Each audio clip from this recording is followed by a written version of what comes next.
Nous allons donc baptiser quelques personnes tout à l'heure.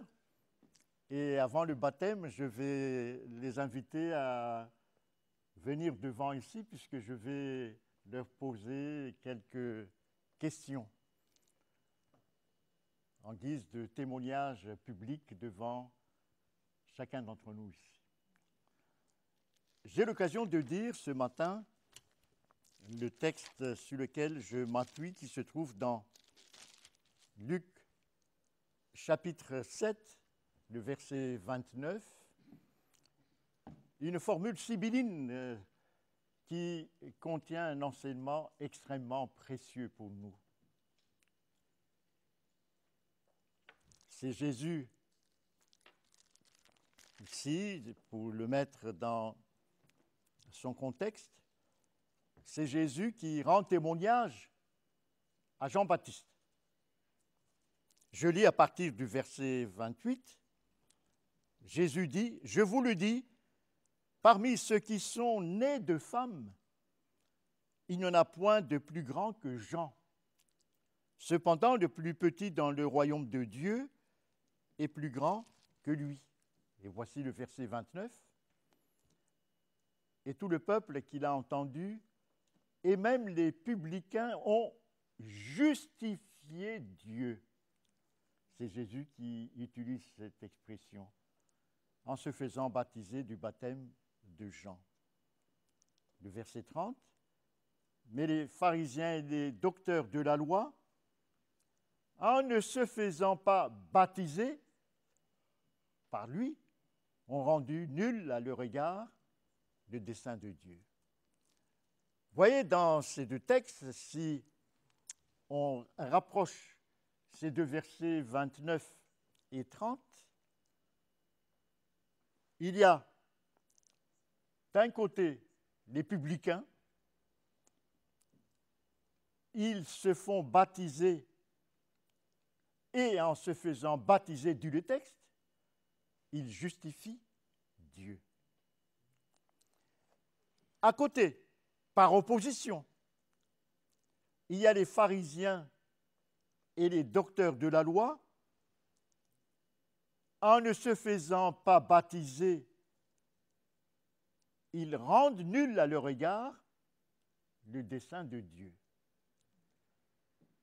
Alors, analysons bien ces deux versets-là pour comprendre ce que Jésus a voulu dire. Les publicains ont justifié Dieu. Les publicains, dans l'Israël de cette époque, du temps de Jésus, étaient les collecteurs des impôts. On ne les aimait pas beaucoup puisqu'on les considérait comme des collaborateurs de l'envahisseur romain. En plus de cela, c'était des gens qui aiment beaucoup l'argent. Exemple de publicain que vous connaissez, c'est Zachée. Il s'enrichit. Les Romains lui disent aux publicains, tu demandes 200 € à chaque personne. Et lui, avec cette autorité provenant de l'envahisseur qui tient d'une main de fer le pays, bon, il dit non, tu payes 240 €. C'est comme ça que Zachée, si vous lisez son histoire, s'est enrichi. Mais il s'est repenti. Jésus dit, les publicains ont justifié Dieu en se faisant baptiser. De l'autre côté, essayons de voir les pharisiens et les docteurs de la loi. C'étaient des savants. Ils avaient une connaissance très profonde de la parole de Dieu. Je dis très profonde. Et je n'exagère pas en utilisant cette expression. Ils connaissent en plus de cela, tout un ensemble de littérature religieuse autour de la parole de Dieu. Les Talmuds, les Midrash, les Mishnah, tout un ensemble d'écrits très épais. Ce sont des savants sur le plan théologique. Et on honorait le peuple se plie devant leur connaissance, indiscutable. Mais par suite de leur connaissance, ils ne se font pas baptiser et, conséquence, ils rendent nul à leur égard le dessein de Dieu. Cela veut dire, par conséquent, les amis, que Dieu a un dessein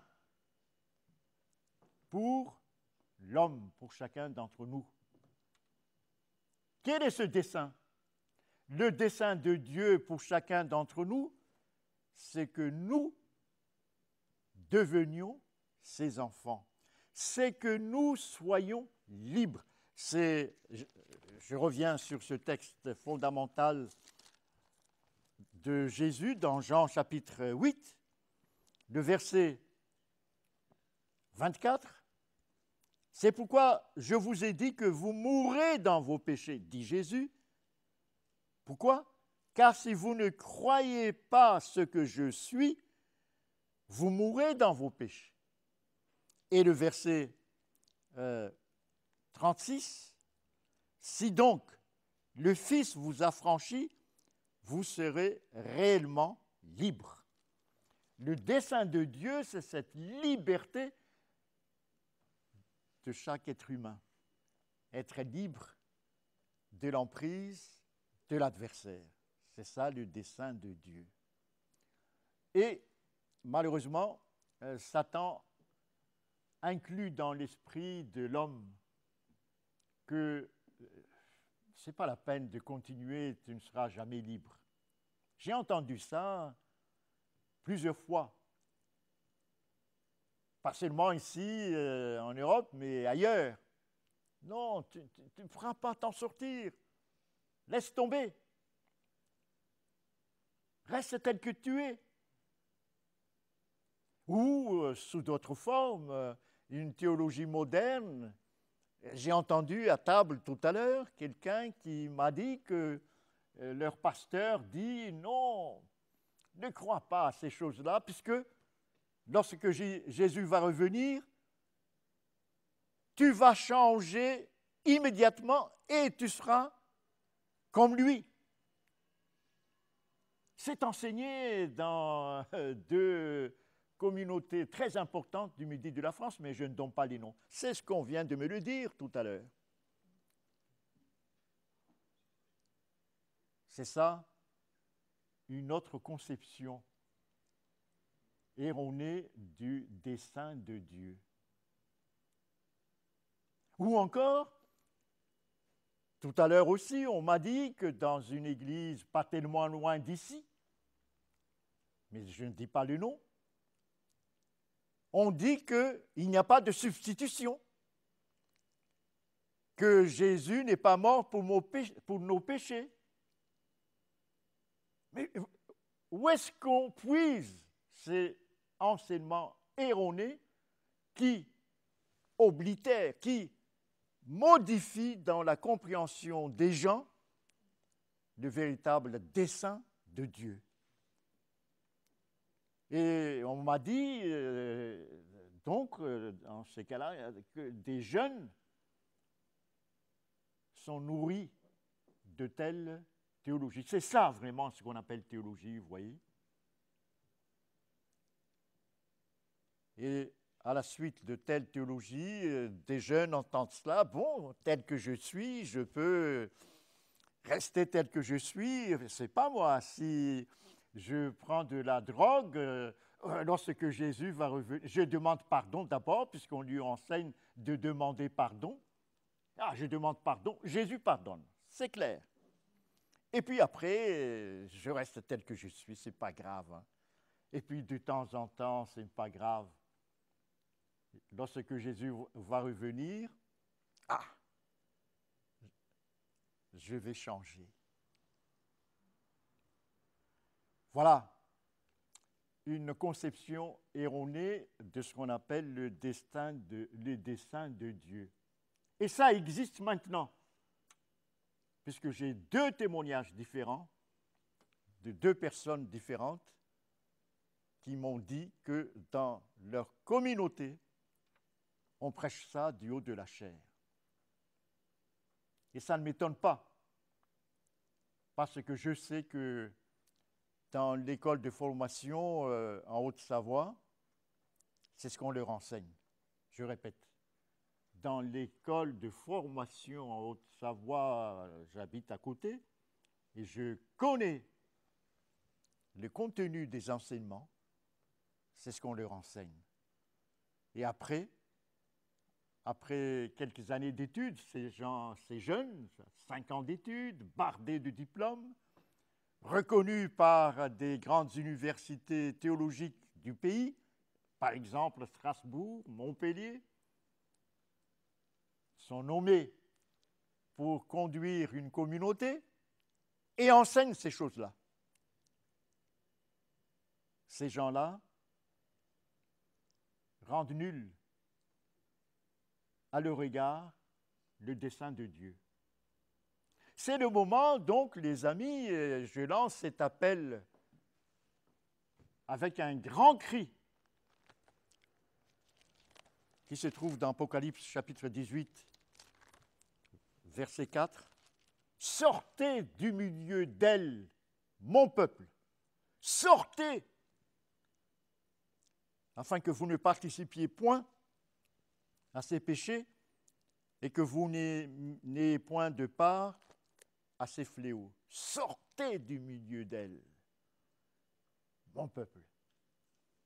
Puisque si tu restes dedans, tu participes à ces péchés. »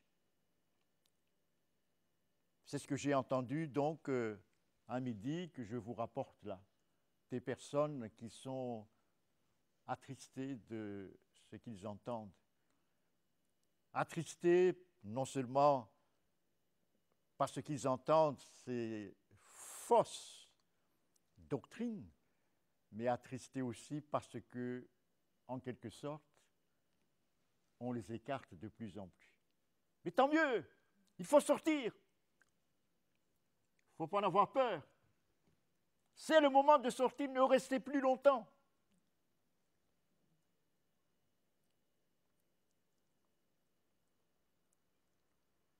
Et les personnes qui vont se faire baptiser tout à l'heure veulent concrétiser cette sortie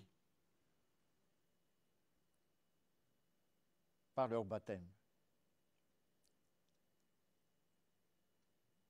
Ils sortent avec audace. Je dis avec audace, puisqu'il faut un courage que seul Dieu nous accorde dans notre esprit pour oser nager à contre-courant. Puisque dans toutes les églises, quelles que soient les dénominations, on baptise au nom de la Trinité, au nom du Père, du Fils et de Jésus-Christ. Mais les gens, s'ils lisent la Bible, il suffit d'ouvrir le livre des Actes pour s'apercevoir que les apôtres ont baptisé tout simplement au nom de Jésus. Paul a été baptisé au nom de Jésus. Il suffit de lire le livre des Actes. Et les théologiens ne s'en aperçoivent pas. Le dernier chapitre de Matthieu, où se trouve Matthieu chapitre 28, verset 19, la formule trinitaire du baptême, « Allez, faites de toutes les nations des disciples, les baptisant au nom du Père, du Fils et du Saint-Esprit », a été prononcée par Jésus après sa résurrection. Retenez bien, après sa résurrection. Et disons, au plus tard, 4 semaines après, c'est-à-dire à Pentecôte, les disciples baptisent au nom de Jésus seul. Alors, est-ce que ces apôtres désobéissent à Jésus? On ne peut pas dire qu'ils ont oublié ce que Jésus a dit il y a quelques semaines. Ça, ce n'est pas possible. Est-ce qu'ils désobéissent à ce point? Je ne pense pas non plus. Ou peut-être ils ont compris autrement ce que Jésus a voulu dire dans Matthieu, le dernier chapitre de Matthieu. C'est possible. Mais j'ai une autre hypothèse, c'est que cette formule qui se trouve dans Matthieu a été ajoutée là. Bon, mais je m'arrête là-dessus. J'ai fait des recherches là-dessus et je suis arrivé à des conclusions. Et le pape Benoît XVI, qui est encore vivant là, a écrit un livre que j'ai immédiatement acheté et qui évoque cette hypothèse-là. Mais même s'il le dit maintenant, disons-le ouvertement, les gens ne vont pas nous reprocher, puisqu'ils sont acquis à notre cause. Il le dit. Je me suis précipité à acheter son livre il y a 3-4 mois, et il le dit ouvertement.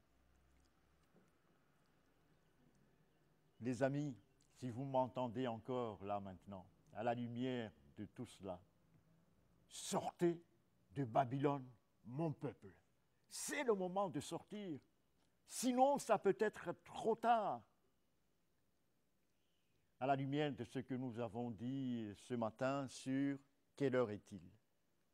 Sortez, puisqu'après c'est trop tard. Si vous entendez aujourd'hui sa voix, répondez favorablement. N'hésitez plus. Peut-être vous allez être persécutés par vos proches. Ne soyez pas étonnés. Jésus vous a prévenu dans Matthieu chapitre 10. Il l'a dit. Verset 21, verset 22, verset 23, je vous rappelle, puisque peut-être vous aurez ces expériences-là. Le frère livrera son frère à la mort et le père son enfant. Ouais, cette opposition interne au sein de la famille. Les enfants se soulèveront contre leurs parents et les feront mourir. Vous serez haïs de tous à cause de mon nom. Voyez la raison pour laquelle vous serez haïs à cause du nom de Jésus. Mais celui qui persévérera jusqu'à la fin sera sauvé. C'est le dessein de Dieu. Et quand on vous persécutera dans une ville, fuyez dans une autre. Je vous le dis en vérité, vous n'aurez pas achevé de parcourir les villes d'Israël que le Fils de l'homme sera venu. On m'a dit tout à l'heure, une des personnes qui m'a donc, avec beaucoup de tristesse dans sa voix, raconté ce qui se passe dans une grande église du sud de la France, ce que je vous ai dit tout à l'heure, qu'il est persécuté dans l'église. On ne donne pas la parole, on le laisse dans le coin. On appelle ça une persécution psychologique.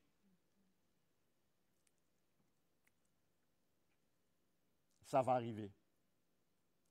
Mais soyez sûrs, les amis, que Jésus l'a annoncé. Mais n'ayez pas peur. Jésus a été persécuté, comme vous le savez. Paul a été persécuté. Il n'y a qu'à lire 2 Corinthiens chapitre 11, comment Paul a été persécuté. Je vous recommande vivement de vous enquérir de cette longue persécution de l'apôtre Paul. Mais il est resté ferme jusqu'au bout. C'est cela, ce que cela veut dire, justifier Dieu en se faisant baptiser. Lorsque vous choisissez d'être baptisé au nom de Jésus, c'est clair, c'est différent. Partout ailleurs, peut-être vos camarades, vos amis se sont fait baptiser selon la formule trinitaire. Vous êtes le seul, donc vous êtes singulier. Et probablement, on va vous persécuter moralement, psychologiquement, mais ne craignez pas. N'ayez pas peur. Pourquoi? Parce que Jésus va vous protéger. Et qui est plus fort que Dieu, qui est plus fort que Jésus? Jésus est capable d'envoyer ses anges pour vous protéger physiquement. Mais je vais beaucoup plus loin. Jésus est capable d'envoyer son Saint-Esprit pour vous réconforter psychologiquement et moralement. Vous ne sentirez même pas aucune tristesse, aucune dépression, etc., lorsque vous serez persécuté. Non. Lisez l'histoire du livre des Actes. Lisez l'histoire de l'apôtre Paul. Il a été persécuté, mais jamais déprimé. Il l'a dit. Pourquoi? Parce qu'il ne connaît pas la dépression, il ne connaît pas les découragements, il ne connaît pas, tout simplement parce que le Saint-Esprit le réconforte de l'intérieur. Il n'a pas peur. Vous voyez? C'est ça, justifier Dieu. Le dessein de Dieu pour chacun d'entre nous, c'est cela. Maintenant, je vais inviter les candidats au baptême de se mettre au premier rang ici. Je vais leur poser quelques questions devant tout le monde. Là, il y a... Mettez-vous là, devant. Mettez-vous là. D'accord? Dans cette assemblée, y a-t-il encore des personnes qui veulent être baptisées comme nos 3 amis ici, au nom de Jésus, mais pas au nom de la formule trinitaire que vous connaissez, qui est adoptée donc au sein de l'Église adventiste actuelle? Si c'est le cas, vous pouvez venir rejoindre ici nos 3 amis. Ou, si vous voulez vous réfléchir une autre fois, si Dieu permet, on reviendra ici, tenir d'autres réunions et puis vous immerger dans l'eau au nom de Jésus seulement, comme l'ont fait le livre des Actes. Juste 3-4 semaines au maximum de la résurrection de Jésus. Comment on dit, on ne peut pas dire qu'ils ont oublié, etc. Non, pas ça du tout, non. Puisqu'ils ont compris que c'est au nom de Jésus qu'on baptise. Eh bien, la première question que je vais vous poser, les amis, c'est la suivante. Acceptez-vous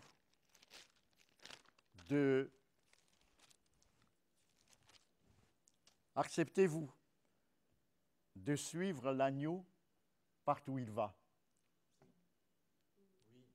Merci.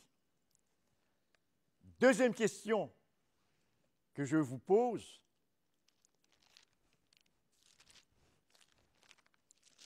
Deuxième question que je vous pose.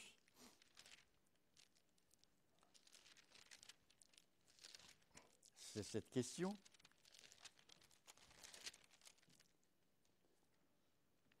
Acceptez-vous de marcher, ça se trouve donc dans 1 Jean 2, 6. Je lis le texte et après je vous pose la question. 1 Jean 2, 6. Celui qui dit qu'il demeure en lui doit marcher aussi comme il a marché lui-même. Acceptez-vous de marcher comme il a marché lui-même? Merci. Donc vous avez entendu cette profession de foi. Une autre question?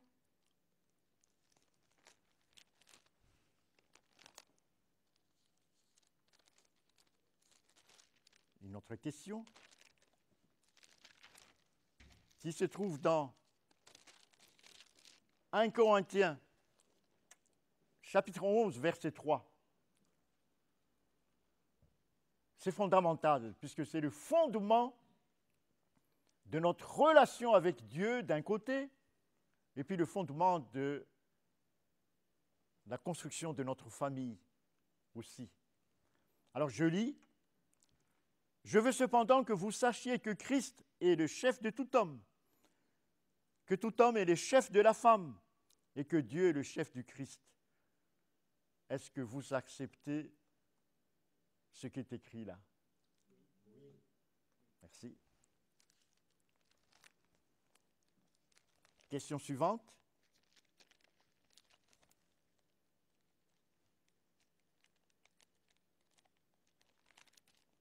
Dans Matthieu, chapitre 16, Matthieu, chapitre 16,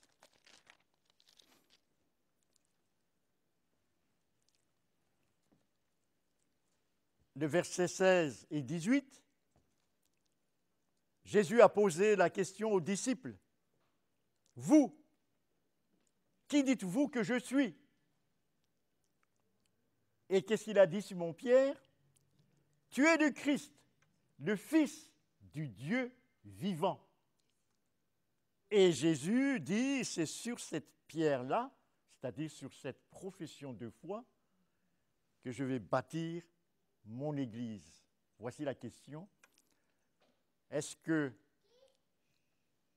ce que Pierre a dit, tu es le Fils du Dieu vivant, est aussi votre réponse à la question de Jésus, qui dites-vous que je suis? Merci.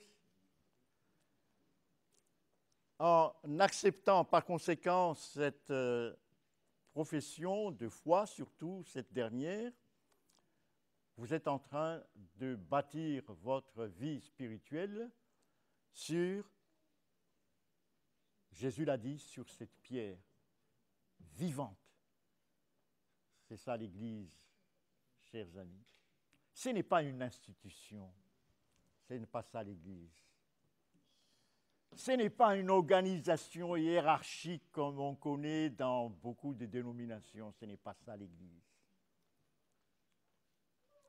Ici, nous avons clairement qu'une Église est fondée sur une vérité fondamentale.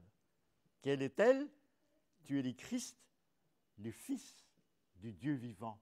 Et c'est pour cela que vous avez choisi d'être baptisé au nom de ce Christ-là, qui est engendré.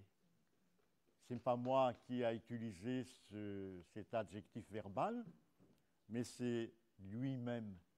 Lorsqu'il a parlé à Nicodème, dans Jean chapitre 3,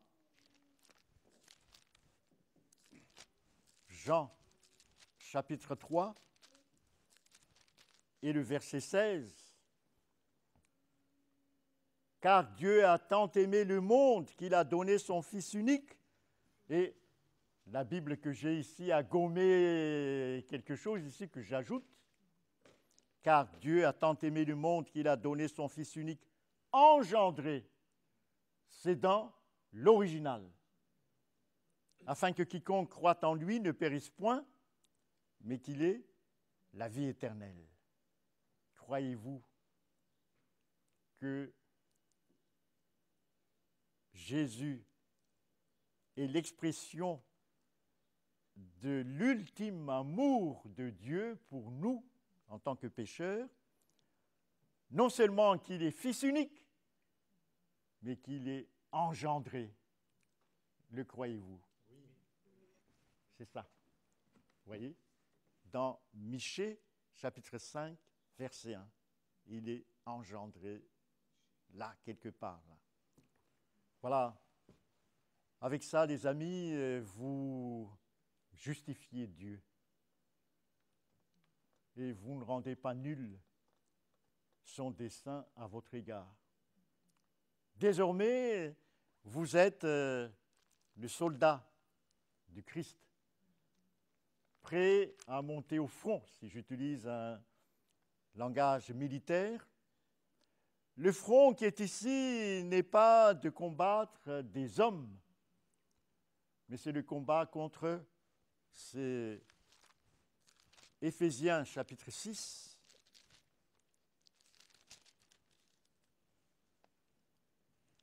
Je lis Éphésiens chapitre 6 à partir du verset 10, toutes les armes avec lesquelles nous devons combattre. Au reste, fortifiez-vous dans le Seigneur et par sa force toute puissante. Verset 11, revêtez-vous de toutes les armes de Dieu afin de pouvoir tenir ferme contre les ruses du diable. Et quelle est la nature de l'ennemi? Car nous n'avons pas à lutter contre la chair et le sang. Mais contre qui alors? Mais contre les dominations, contre les autorités, contre les principes, les princes de ce monde de ténèbres, contre des esprits méchants dans les lieux célestes. C'est pour ça qu'il faut s'armer des armes spirituelles, puisque l'ennemi, c'est un esprit. Et c'est pourquoi prenez toutes les armes de Dieu afin de pouvoir résister dans les mauvais jours, car les mauvais jours vont venir. Et tenez ferme après avoir tout surmonté. Le verset 14, tenez donc ferme. Ayez à vos reins la vérité pour ceinture. Revêtez la cuirasse de la justice. Verset 15. Mettez pour chaussure à vos pieds le zèle que donne l'évangile de paix. Soyez zélés à la lumière des réponses que vous avez prononcées il y a juste quelques minutes. Soyez zélés, portez ça au devant de la scène, jusqu'au bout du monde. Je sais que certains d'entre vous sont en contact avec le bout du monde. Portez l'évangile, ce que vous croyez jusqu'au bout du monde. Il y en a encore à faire. Je m'adresse ici à des jeunes. Il y a quelques jeunes. Portez, c'est la plus belle mission qui soit. Au lieu de poursuivre des missions que propose tel ou tel organisme. Verset 16. Prenez par-dessus tout cela le bouclier de la foi avec lequel vous pourrez éteindre tous les traits enflammés du malin. Prenez aussi le casque du salut. Et ça, c'est la seule arme offensive qui fait peur l'adversaire. Et l'épée de l'esprit, qui est la parole de Dieu. Ayez une connaissance profonde de cette paix de l'esprit, et vous verrez que l'adversaire ne résistera jamais devant vous.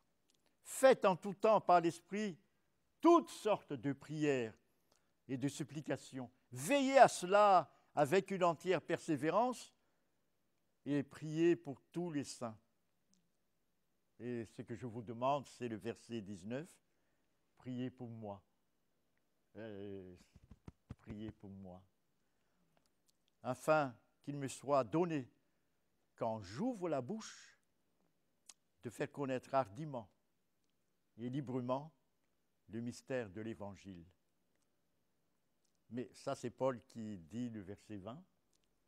Il dit, pour lequel je suis ambassadeur dans les chaînes, je ne suis pas encore enchaîné, peut-être ça viendra, et que j'en parle avec assurance, comme je dois en parler. Que Dieu vous bénisse.